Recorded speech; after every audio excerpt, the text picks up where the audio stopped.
오늘 아침에 교회로 떠나면서 정장을 입으려고 보니까 넥타이 매는 것도 서툴러져 가지고 야, 참 오래 쉬었구나 하는 그런 생각이 들었습니다. 지난번에 가정 세미나를 하면서 여러 성도들의 모습을 조그맣게 나마라도 뵐 수가 있어서 얼마나 감사하든지 기쁘고 감사하든지, 이 대면 예배가 없다는 것이 얼마나 어렵고 슬픈 일인지 오늘 이렇게 몇 분이라도 준비하는 우리 동역자들 앞에서 말씀을 전하게 된 것이 참 기쁘고, 비대면으로 함께 예배드리는 모든 성도님들 하나님 안에서 반갑고 감사하고 기쁜 가운데 말씀을 전하게 됩니다. 오늘은 성령 강림 주일입니다. 예수께서 부활하신 지 50일째 되는 날, 즉 부활 후 7번째 주일은 주님께서 약속하신 성령께서 우리에게 오신 것을 기념하는 성령 강림 주일입니다. 이날은 부활 후 50일째가 되기 때문에 성경에도 오순절이라는 그 구약의 명칭에 또 따라서 이름하기도 합니다. 성경은 구약 곳곳에 성령이 활동하시는 기록을 남깁니다. 천지 창조나 선지자의 부름, 활동, 성막과 성전 건축, 신약에서도 성령 강림절 이전에 이미 예수님의 수태나 세례, 광야 시험이나 그리고 베드로의 신앙 고백에도 성령님이 활동하셨습니다. 이렇게 성령님은 태초부터 지금까지 계속하여 활동하고 계십니다. 오늘 성령 강림절이라고 사용하는 것은 성령의 사역은, 여기에서 말하는 성령의 사역은 복음적 기능을 말합니다. 한 사람이 구원을 받은 복음의 역사로 나타나는 성령의 기능은 예수께서 십자가에 돌아가시고 부활하신 후, 곧 성령 강림 이후에 임하신다는 내용입니다. 오늘 함께 나눌 본문은 사도행전 1장 12절에서 26절입니다. 주님의 승천 후 성령 강림까지 제자들이 무엇을 했는지 알려주는 내용입니다.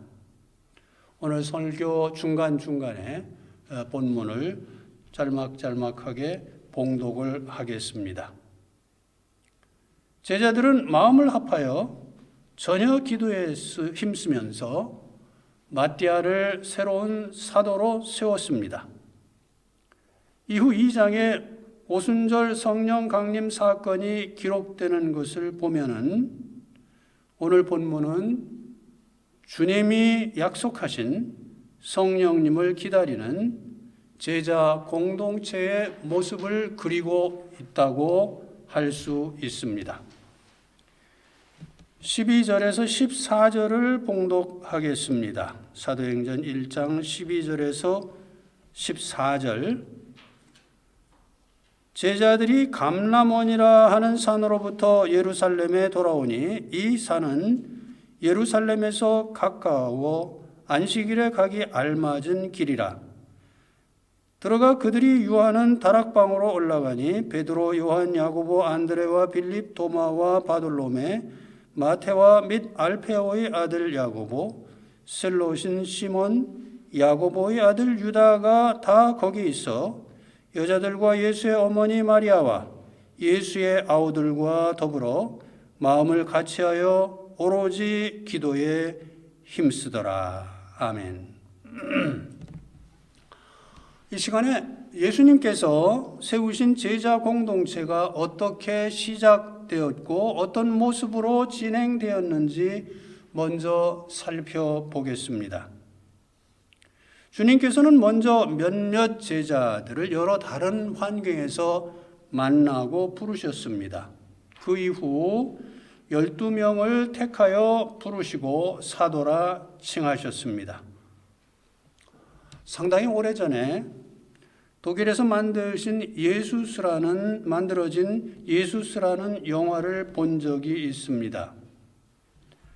주님께서 12제자들을 부르시는 장면에서 부름받은 개개인이 나오면서의 그 모습이 각각 다 달라요. 12명이. 다 다른 표정으로 주님 앞으로 나오면서 그 표정들을 보면서 부름받지 않은 사람들의 표정은 어떠했을지 상상을 해 본 적이 있습니다. 특별히 이 12 다 끝나고 이제 그런 분위기 가운데 부름받지 않은 사람들이 어떤 모습으로 주님을 바라보고 주변을 바라보았을까? 우리는 12제자만 예수님을 따라다녔다고 생각하기 쉽지만 주님께서 12제자를 택하신 후에도 변함없이 예수님을 따라다녔던 여러 제자들이 있었습니다. 오늘 봉헌 본문을 보면은 그 내용이 기록되어 있습니다. 그런 것을 생각해 보면서 예수님께서 12제자를 부르실 때 혹시 내 이름이 불려지지 않을까 긴장하며 몇몇 사람들이 분명히 기다렸으리라고 생각을 합니다. 그 자리에 제가 있었다면 저는 분명히 그런 생각을 했었으리라고 추측을 해봅니다. 여하튼 이 부름받은 12제자 또 부름받지 않고도 꾸준히 따라다녔던 제자들, 이 제자들의 공동생활은 쉽지 않았습니다.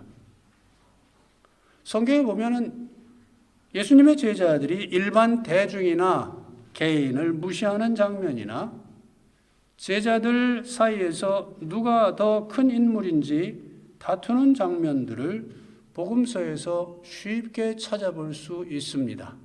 주님의 제자로 부름을 받았다는 사실은 대단한 특권이기 때문에 대중들에 대해서 조금 높아진 마음을 가졌으리라고 우리가 추측할 수 있겠지요. 그리고 제자들 스스로 마음에 섭섭함과 소외감을 느낄 수 있는 장면도 여기저기에 있습니다. 주님께서는 여러분들 아시다시피 12제자 중에 특별히 3제자를 불러서 따로 훈련시키는 장면들이 성경에 나옵니다. 12제자 중에 베드로, 야고보, 요한 이들을 데리고 특별한 자리에 가서 함께 어떤 사역을 하고 볼 수 있도록 하셨습니다. 회당장 야이로의 딸을 살릴 때, 변화산에 오를 때, 겟세마네 동산에서 기도할 때, 이때 가지 못한 제자들이 마음이 어떠했을까 상상해 보면요. 저 같으면은 상당히 마음 상했으리라고 생각을 합니다. 더구나 그 중에 셋 중에 베드로, 야고보, 요한 이 셋 중에 야고보와 요한은 형제입니다. 3명 중에 둘은 형제라고 생각을 해보면 야 이건 뭐 분명히 뭔가 이상한 거 아니야? 그런 생각들을 다른 제자들이 충분히 할 수 있었고 변화산에 올라갔다가 예수님과 3 제자가 내려올 때 밑에 제자들은 심히 다투고 있었습니다. 주제는 다른 주제입니다만은 그러나 심정적으로 사실 불편한 가운데 여러 가지 일들이 선하게 쉽게 처리되지는 않는 경우라고 생각을 합니다. 불평과 불만이 안 나오겠습니까?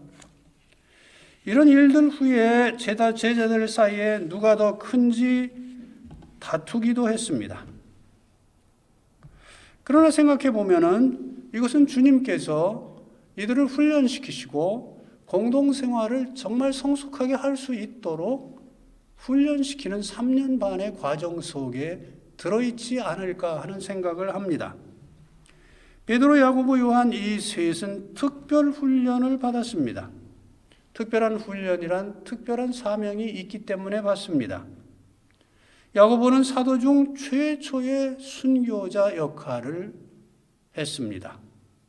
요한은 오래 살면서 교회를 보호하고 복음서와 서신과 계시록을 기록하는 자로, 베드로는 바로 이 초대교회의 지도자로서의 담당해야 할 사명을 위해 훈련받은 것입니다.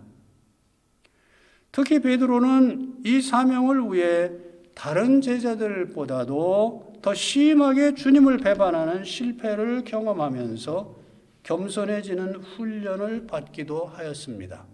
이렇게 생각을 해보면요, 지도자로서 여러 교회를 돌보며 성도들을 돌보기 위해서는 실패도 크게 하는 그런 경험을 쌓게 하지 않으셨을까?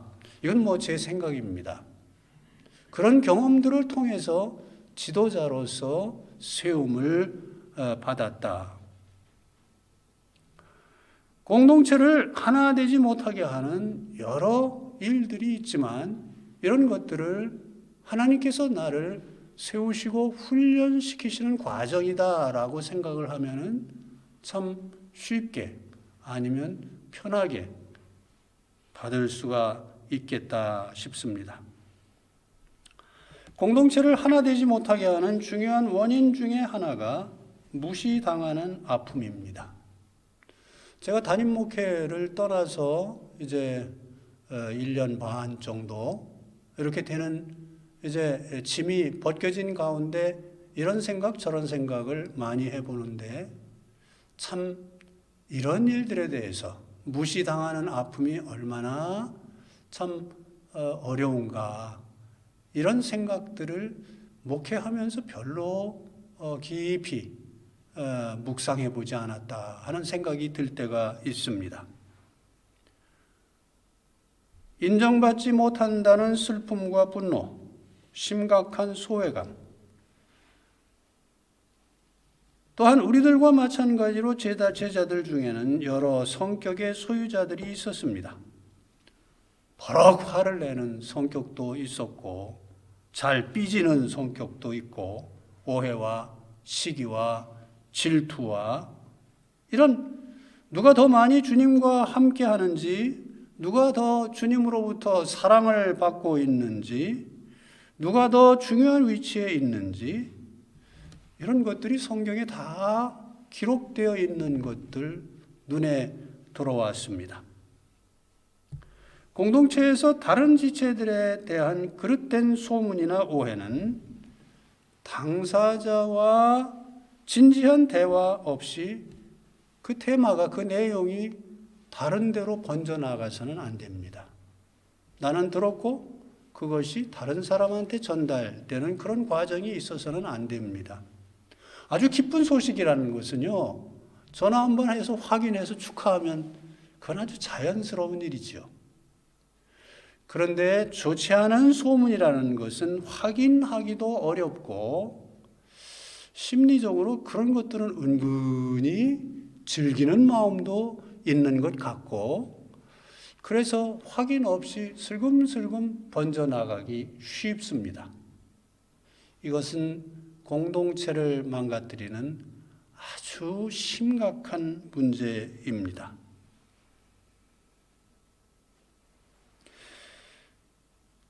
제자 공동체 마지막에 여러분들 요한복음 마지막 장을 보면은 21장 21절에서 23절 보면은 심지어 사도 요한은 죽지 않을 것이다 라는 이야기가 돌고 있기도 했습니다.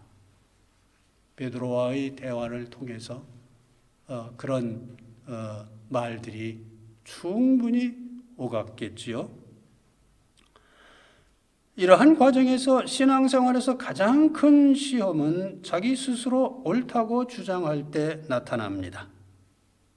제자들 사이에 그 옳다는 주장을 통해 다투는 것들 여기저기서 눈에 띄입니다.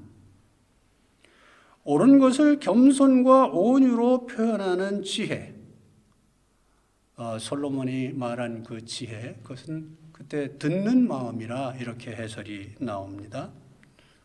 옳은 것을 겸손과 온유로 표현하는 지혜가 있어야지 옳은 것을 무기로 사용할 수 있다고 생각하면 공동체가 심히 어려워집니다.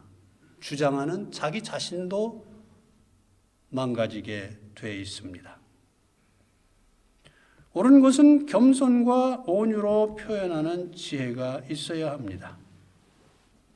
그렇지 않으면 상대방의 해명이나 변명이 귀에 들어오지 않아서 참 피차간의 어려움을 겪습니다. 어떤 점에서 부활 후 40일 동안 주님이 제자 공동체에 이런 모난 성격들이나 그간에 돌아다니는 여러 이야기들을 정리해 주시지 않았을까 하는 생각을 말씀을 준비하면서 해보았습니다. 그러기에 우리는 오늘 본문에서 제자 공동체의 변화된 모습을 봅니다. 더불어 마음을 같이하여 오로지 기도에 힘쓴 제자 공동체. 그 이전에 이런 모습을 제자 공동체에서 보기가 어려웠을 줄 압니다. 곧 이루어질 성령 강림절을 준비하는 모습이 아닌가 하는 생각을 해보았습니다. 주님의 십자가와 부활, 그 이후에 40일간의 가르침과 교제는 부활하신 주님이 지금 앞에 계시네. 십자가를 지실 때 우리가 다 도망쳤지. 그런데 십자가를 지시고 부활하셔서 가르치시고 계시다. 그럴 때 우리들은 제 마음은요 그랬을 것 같아요. 전에 가르치셨던 그 말씀에 대한 기억이 새롭게 떠오르고 이 말씀이 바로 그 말씀이었는데 십자가 이전, 부활 이전에 들었던 그 내용과 그 분위기 전혀 다른 그런 가운데 40일간 때로는 의심도 해보고 때로는 참석도 못하고 또 때로는 멀리 떨어져서 여러 가지 상황 속에 그 가르침을 40일 동안 받으면서 제자들은 성숙해 갔습니다. 지난 가르침을 새롭게 이해하는 기간이 되었을 것이며 주님은 이 기간 더 깊은 제자들을 가르치셨으리라고 짐작을 합니다. 복음서를 읽으면 주님이 기도하시거나 기도를 가르치시는 장면은 있지만 제자들이 스스로 합심하여 기도하는 모습을 찾아볼 수 없습니다. 제가 머리를 마태복음에서부터 요한복음까지 쭉 이렇게 상상을 하면서 제자들이 함께 모여서 합심해서 기도했다. 윤 목사님 어디 있습니까? 저는 찾아내지 못했어요. 그런데 오늘 본문에서 제자 공동체는 한 마음으로 기도하고 주님이 약속하신 것을 기다리고 있습니다. 이거 엄청난 변화입니다.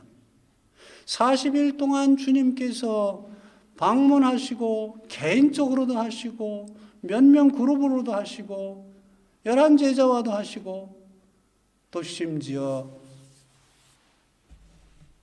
사도 바울은 500여 제자에게 나타났다. 500여 제자에게. 그런 모든 과정을 통해서 제자들은 훈련을 받고 성숙하게 지금 기도하고 기다리고 있습니다. 기도는 무엇이 해결해야 할 중요한 일인지를 깨닫게 하고 그 일을 처리할 수 있는 모든 분위기를 만들어 놓습니다. 기도는 남은 어떤 사역을 하기 위해 준비하는 역할 이상으로 기도 자체가 사역이기도 합니다. 자, 50일은 40일간의 주님이 계셨던 기간과 주님이 승천하신 후 나머지 열흘, 이렇게 둘로 구분할 수가 있습니다. 여러분들 오늘 본문을 시간을 내서 살펴보면은 이 기간에 가장 중요한 일이 무엇이었던가? 21절에서 26절을 봉독을 하겠습니다. 이러함으로 요한의 세례로부터 우리 가운데서 올려져 가신 날까지 주 예수께서 우리 가운데 출입하실 때 항상 우리와 함께 다니던 사람 중에 하나를 세워 우리와 더불어 예수께서 부활하심을 증언할 사람이 되게 하여야 하리라 하거늘 그들이 두 사람을 내세우니 하나는 바사바라고도 하고 별명은 유수도라고도 하는 요셉이요 하나는 matti아라. 그들이 기도하여 이르되 뭇사람의 마음을 아시는 주여 이 두 사람 중에 누가 주님께 택하신 바 되어 봉사와 및 사도의 직무를 대신할 자인지를 보이시옵소서. 유다는 이 직무를 버리고 제 곳으로 갔나이다 하고 제비 뽑아 matti아를 얻으니 그가 11사도의 수에 들어가니라. 주님의 승천 후 10일은 주님이 하신 사역을 마치 넘겨받은 것처럼 제자들이 스스로 사역하는 모습을 보이고 있습니다. 기도하는 가운데 이들의 마음을 가장 아프게 한 것은 동역자였던 유다의 배반 사건이었습니다. 그 사건은 예수님의 제자 교육이 실패한 것이 아닌가?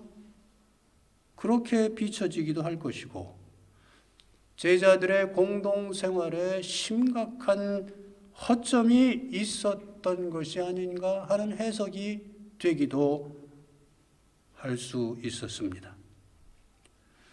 그 사건으로 인해 자기도 나중에 몇 년 후에 아니면 늙음하게 유다처럼 되지 않을까 하는 두려움도 있어서 이 문제에 대한 분명한 해결이 없이는 제자 공동체가 마음을 합하기가 어려웠으리라 생각됩니다. 이 문제를 그저 쉬쉬하고 지나갈 수 있는 일이 아니었습니다. 때때로 우리의 삶 속에 덮어야 하는 문제, 공동체에서 특별히 가정에서도 공개하여 하나님의 은혜를 덧입어야 할 문제가 있습니다. 베드로는 이 문제를 설명하면서 성경을 통하여 이 문제를 해결하고 있습니다. 치유되어야 할 부분인 것을 시인하여 상처를 드러내었고 말씀 묵상을 통하여 정리했습니다.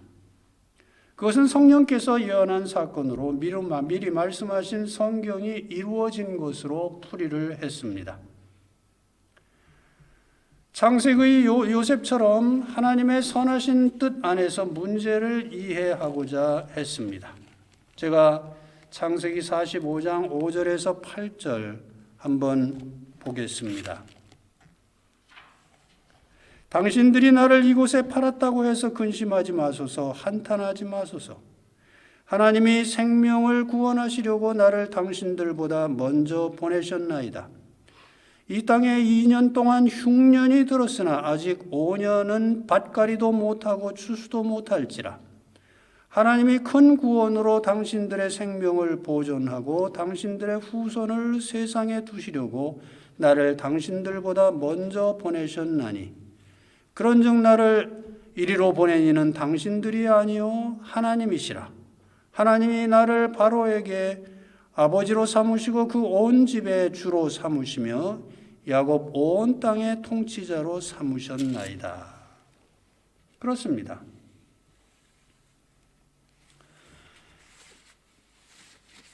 창세기의 요셉이 하나님의 선하신 뜻으로 모든 아픔을 다 가리우고 형들을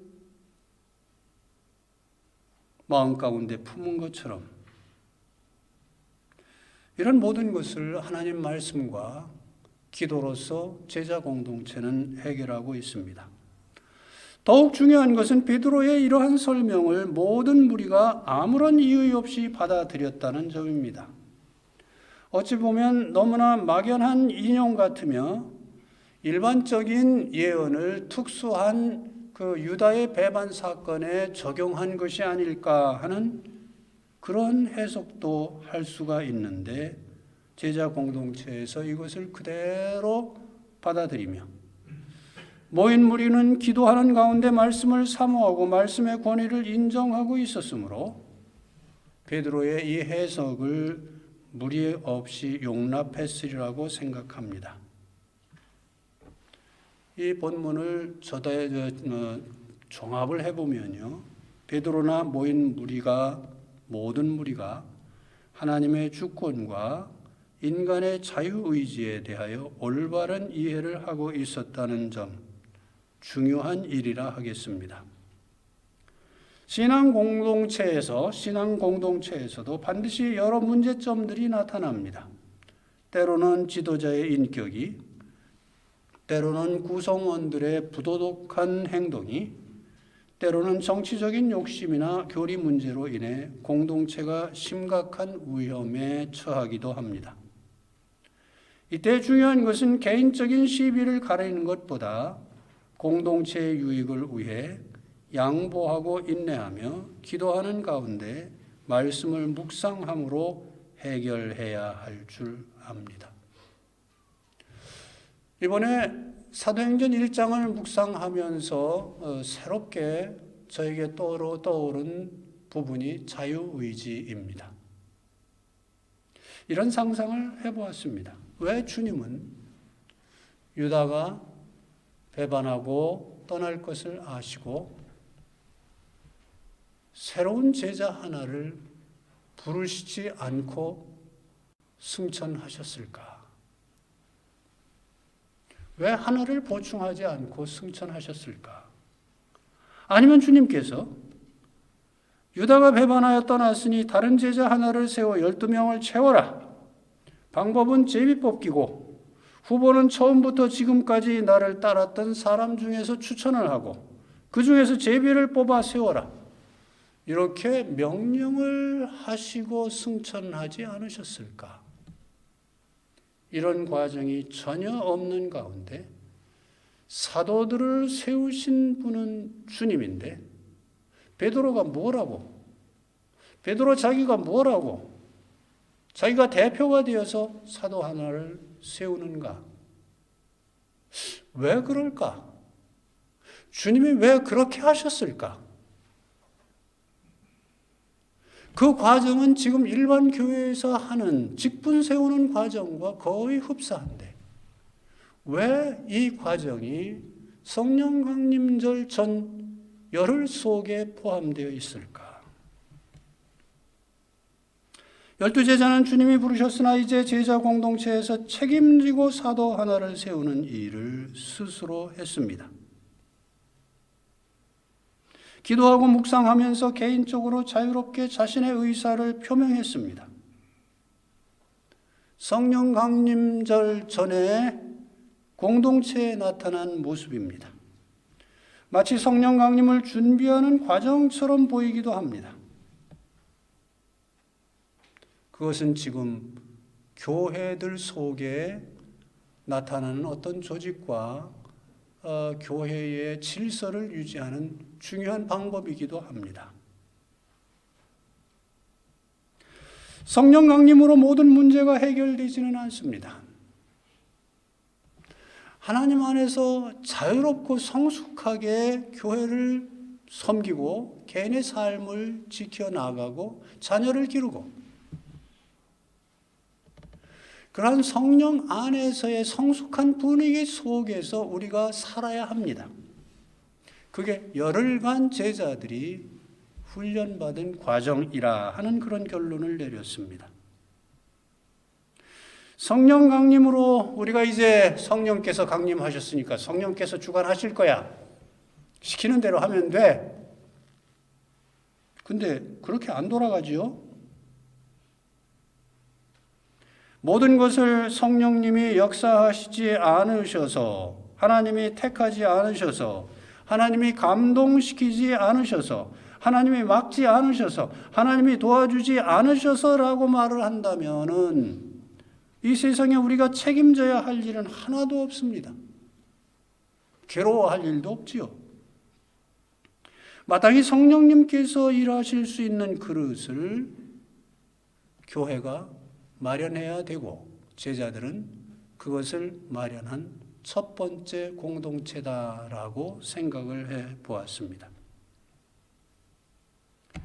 주님과 제자들이 함께 있을 때 제자들은 어떤 중요한 일을 깊이 생각하면서 스스로 결정해야 하는 필요를 특별히 느끼지 못하고, 문제들을 쉽게 주님께로 가져가서 상담을 하고 자문을 구하고, 어디로 갈까요?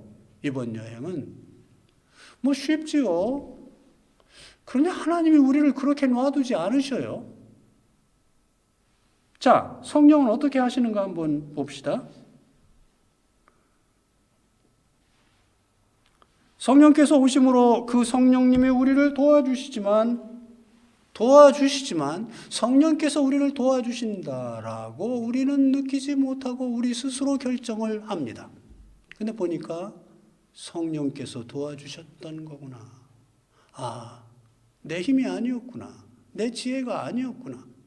그런데 그 가운데 우리가 자기가 한 것처럼 느끼게 성령님은 도와주시고 계셨구나.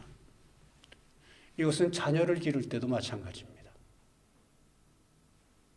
사사건건 간섭해가지고 부모가 원하는 것을 부모님이 원하시니까 그렇게 해서 교육을 시키면은 그거 별로 유익하지 않습니다. 이렇게 격려하면서 자기가 결정하는 것처럼 하면서 후원하고 기도하고 도와주는 성령과 우리의 사이가 꼭 그런 모습입니다. 성령께서 오심으로 그 성령님이 우리를 도와주시지만 우리 스스로 무엇을 결정하고 있다고 생각하게 합니다. 그분은 특별한 경우를 제외하고는 우리가 스스로 무엇을 결정하고 있다고 느끼게 하면서 감동을 주십니다. 주님이 떠나가신 후 제자들은 비로소 하나님과 영적으로 교제를 나누며 하나 되는 그 스스로를 존중하면서 또한 스스로 결정하는 것처럼 본인이 느끼면서 성령의 인도하심 속에 신앙생활을 성숙하게 할 수 있게 됩니다. 제자들은 주님으로부터 받은 가르침과 경험을, 복음을 나누었습니다. 저들은 모든 차이를 경쟁이나 높아지는 차이로 여기지 않고 서로 인정하며 섬겨야 할 부분으로 생각하며 성숙해 갔습니다. 이것이 제자들뿐 아니라 오늘 성령 강림절을 맞는 우리 모두의 마음이기를 소망합니다. 기도하겠습니다. 하나님 아버지 감사합니다.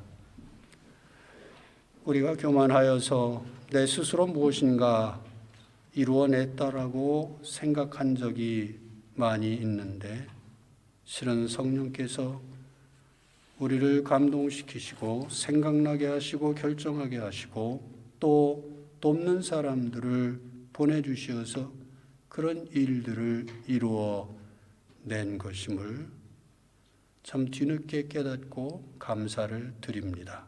아버지 하나님, 우리로 하여금 교만하지 말게 하시고 온전히 겸손하게 하나님 앞에 세움을 받고 겸손한 마음으로 온유와 겸손으로 이웃들을 사랑하고 섬기며 성령께서 인도하시는 대로 순종하여서 참 우리의 영과 모든 지혜를 열어서 순종하여 열매를 거둘 수 있도록 주께서 함께하여 주시옵기를 원합니다.